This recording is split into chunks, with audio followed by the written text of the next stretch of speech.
Okay, Hero actually pulling up the heat. A quick recap of last week's episode. Say we're trying to gain the ability to shoot magic arrows, and so she trained with the goddess of archery, who I could say is a thick waifu material, while the humans have to struggle to survive to be able to avenge their comrades. Then this week's episode came. So finally, Elulu and Nash actually have some usefulness. Like with Elulu, her special ability is being able to use support, like delaying enemies attack or making the allies attack even that much more faster. So you really have Ulu, which she's pretty, her support magic, that's pretty overpowered. While Nash, she's able to transform parts of the body into a dragon. And despite him just being able to transform just a hand at the current moment, he has gone several levels. So while that's happening, Seiya, on the other hand, is mastering the hang of be able to use multiple arrows at once. But here's the one problem Seiya didn't, well, that Restart didn't realize. That crazy goddess, Adanella, who got rejected by Seiya, been in chaos, been writing on the wall like Bart Simpson, kill, I'm gonna kill you, I'm gonna kill you, I'm gonna kill you. Like, I like, come on, man.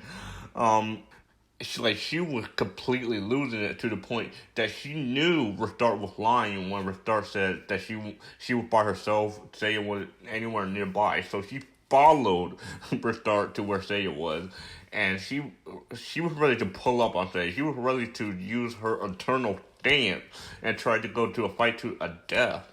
But my man protagonist couldn't find a way to always. Like he actually tells Adanella, "Your hair is messed up. Let me fix it." Like he legit pats her hair, and just like that, she drops the sword and realizes, okay, even though you're a jerk, I still love you. Like, and I find that funny considering that um there's this meme that nice guys don't always get the girl, and this is kind of similar to that concept. If the Seiya was telling her that you are disrupting my training, and despite that, she was still affectionate with him. Like I love Edanella. Like even though she's crazy, she's definitely another waifu tier character. Even though she's a lolly, I love her personality. And speaking of waifus, Restart learns that the goddess of archery is a sexomaniac. She's one of the people that gets off of having relations with human males. And Restart is kind of worried with Seiya. And the moment she goes to find Seiya, the goddess of archery actually ties herself up like she really into that kinky BDSM and ties herself up naked and say and this was like a test. If you manage to shoot me and free me from the rope, then you get to have me. I'm the prize. And obviously, I mean, anybody would go for that. But Seiya really didn't care about her appeals, her looks or whatnot. So she had the audacity to shoot her straight in the head, and she after that she kind of really was walling out, even preying on the young and innocent Nash. Because it was funny because Nash, she really did not want to have the virginity stolen by that sexomaniac. And I can understand why. Like being stolen by that freak, whatever that thing was, it's kind of terrifying to think about. But like Seiya, on the other hand, managed to shows off that he can shoot multiple arrows at once, and once she shoots her with that, she actually gets off by that, and her lust was fulfilled by that. And I'm just thinking, did the arrow actually go up her, you know, or did it go down? Yeah, I'm like you know let me let me not think about that. What matters is she her lust is quenched, and then they finally go finish their training. But the problem with one of the humans, the leader, her was too stubborn and decided to face off the bug by himself.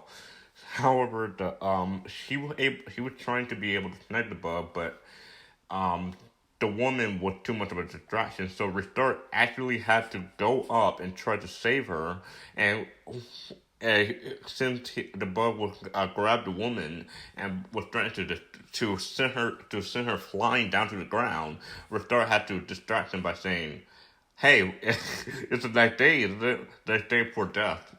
And he was so thrown off by that. But Seiya actually managed to shoot an arrow where they were at, which is literally in the clouds. And so Seiya was flying while shooting at him, but he missed. So the second time he did that, he actually managed to shoot a volley arrow. But again, since he's literally a fly, he can't be touched.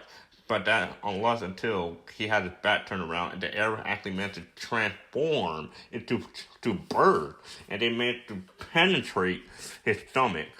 And I thought this was pretty cool how it was done. Like he legit exploded. Like I don't know what it is with enemies that die by exploding, even though they shouldn't have exploded anyways. But it's a really cool effect that I love.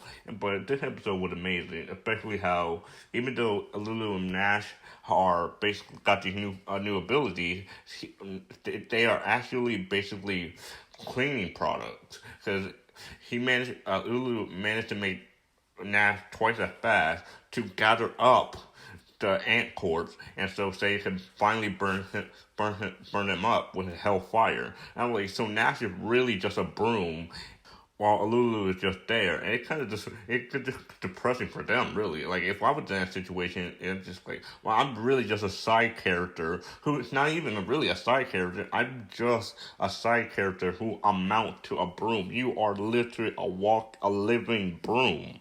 And I haven't even got to the highlight of the episode yet. The real highlight of the episode when the humans revealed there's a legendary weapon, and but they wanted to take a break since they've been training, they've been trying to defeat the boss, and they wanted to actually relax. But when they get back to to their place to rest, it seems that though the town had been destroyed, and there's this guy that who actually is the general of the demon lord who actually managed to summon this monster and plan beforehand, even before Seiya actually gets the legendary armor and destroys it, so that way he won't be able to have a chance at defeating the demon lord because he doesn't have the legendary sword or armor, so Seiya really had to stack up against him.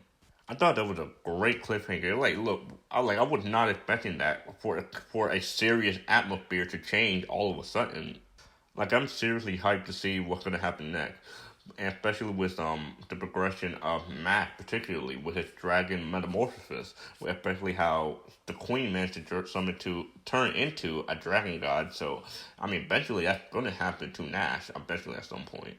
And Restart, even though I love Restart, I really do wonder what she brings to the table. But even though I like her character, because she's basically a bona fide Aqua from Konosuba, and I can appreciate that. But am curious because she says she has support magic, but she really is not providing anything to her table. I mean, even Aqua was more useful than this, in my opinion.